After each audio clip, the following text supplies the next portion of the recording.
Hazrat Salama bin Aqwa radiyallahu anhu states, we fought a jihad against the Fadara tribe. Allah's Apostle sallallahu alayhi wa alihi wasallam appointed Hazrat Abu Bakr radiyallahu anhu as our Amir commander. When there remained extremely short distance between us and the water, Hazrat Abu Bakr radiyallahu anhu issued orders, so we halted in the last session of the night. He then commanded us to make an assault from all sides.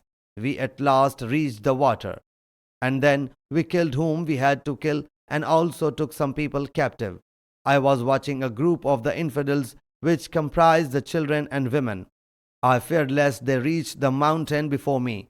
I shot an arrow between them and the mountain. When they saw the arrow, they all halted. I thereupon brought all of them driving. They included a woman of Banu Fadara who was wrapped in leather garment, and she was accompanied by a girl who was the comeliest girl of Arabia. I arrested all of them and brought them to Hazrat Abu Bakr radiyallahu anhu. Hazrat Abu Bakr radiyallahu anhu awarded me that girl. We reached Medina Munawwara, and I had not even divested that girl of her clothes when I came across Allah's Apostle sallallahu alaihi wa alihi wasallam in the market.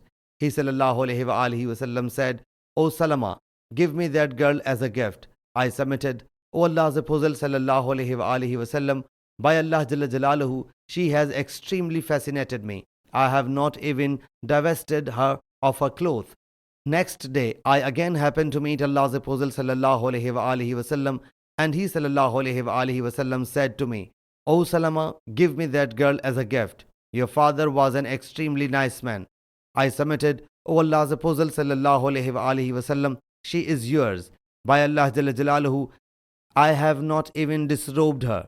Allah's Apostle sallallahu alaihi wa alihi wasallam sent that girl to the Makkans as a ransom for many Muslims prisoners who were in Makkah Mukarramah. Sahih Muslim Hadees number 4548.